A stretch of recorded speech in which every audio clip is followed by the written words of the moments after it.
यदा यदा हि धर्मस्य ग्लानिर्भवतु भारत अभ्युत्थानं धर्मस्य तदात्मानं सृजाम्यहम्। परित्राणाय साधूनां विनाशाय च दुष्कृत्यां धर्म संस्थापनार्थाय संभवामि युगे युगे।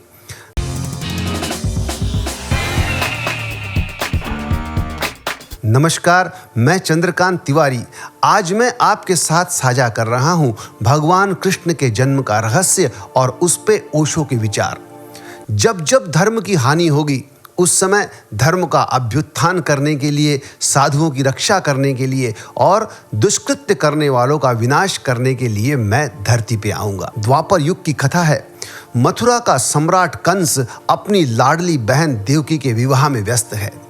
जब देवकी वासुदेव के साथ विदा होती है तो कंस स्वयं उनको छोड़ने आता है। तभी आकाशवाणी होती है कि देवकी का 8वां पुत्र कंस को मृत्युदंड देगा। फिर क्या था? कंस ने माता देवकी और वासुदेव को कारागृह में बंद कर दिया और बाहर लगा दिया जबरदस्त पहरा। कंस अपनी मौत के डर से देवकी और वासुदेव की 7 संतानों को मार चुका था। फिर आई भाद्रपद मास की अष्टमी तिथि और रोहिणी नक्षत्र। घनघोर अंधेरी रात। सभी देवता गण बड़ी आतुरता से भगवान के आगमन की, नारायण के 8वें अवतार की प्रतीक्षा कर रहे थे। परंतु बाहर कड़ी पहरेदारी, बेड़ियों में बंद वासुदेव और देवकी। जन्म हो भी तो कैसे, क्योंकि इस जन्म की तो स्वयं कंस भी प्रतीक्षा कर रहा था। फिर बिजली की चमक के साथ नारायण ने अवतार लिया। पहरेदारी बेसुध होकर सो गई, बेड़ियां टूटी और कारागार के द्वार खुले। ओशो कहते हैं, जन्म हमेशा अंधेरे में ही होता है। जन्म की प्रक्रिया इतनी रहस्यपूर्ण है कि अंधेरे में ही हो सकती है। एक बीज भी भूमि के अंदर अंधेरे में फूटता है। हमारे भीतर भी कुछ चीज़ों का जन्म होता है, वह भी अंधेरे में ही होता है। एक कविता या एक चित्र का जन्म भी अनकॉन्शियस डार्कनेस में ही होता है। समाधि का जन्म, ध्यान का जन्म सब गहन अंधकार में होता है। भाद्रपद कृष्ण अष्टमी तिथि आधी रात को मथुरा के कारागार में वासुदेव की पत्नी देवकी के गर्भ से भगवान श्री कृष्ण ने जन्म लिया था। अष्टमी तिथि को रात्रि काल अवतार लेने का प्रमुख कारण भगवान कृष्ण का चंद्रवंशी होना बताया जाता है।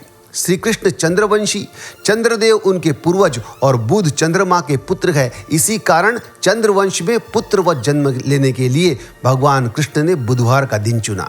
भगवान कृष्ण के कारागृह में जन्म लेने के विषय में ओशो कहते हैं, जन्म तो बंधन में ही होता है। जन्म एक बंधन में लाता है, सीमा में लाता है। शरीर में आना ही बड़े बंधन में आ जाना है। भगवान श्री कृष्ण का जन्म बड़ी विपरीत परिस्थितियों में हुआ। न कोई उत्सव, न कोई बाजा गाजा। उफान था यमुना को, रात घनघोर अंधेरी और उसमें कड़कड़ाती बिजलियां और तूफानी बारिश। फिर भी वासुदेव जी ने सूप में बाल गोपाल को रखकर सिर पर रख लिया और गोकुल की ओर चल पड़े। ओशो कहते हैं, कृष्ण जन्म के साथ एक बात और जुड़ जाती है और वह यह कि जन्म के साथ ही उन्हें मारे जाने की धमकी है। किसको नहीं है? जन्म के साथ ही मरने की घटना संभावी हो जाती है। किसी भी क्षण मौत घट सकती है। मौत के लिए एक ही शर्त जरूरी है, वह है जन्म। वासुदेव भगवान कृष्ण को लेकर नंद जी के यहाँ सकुशल पहुंच गए और वहां से उनकी नवजात कन्या को लेकर वापस आ गए।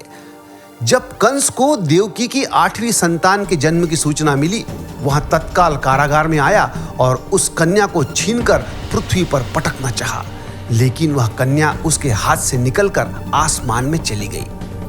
फिर कन्या ने कहा, हे मूर्ख कंस, तुझे मारने वाला जन्म ले चुका है और वहां वृंदावन पहुंच गया है।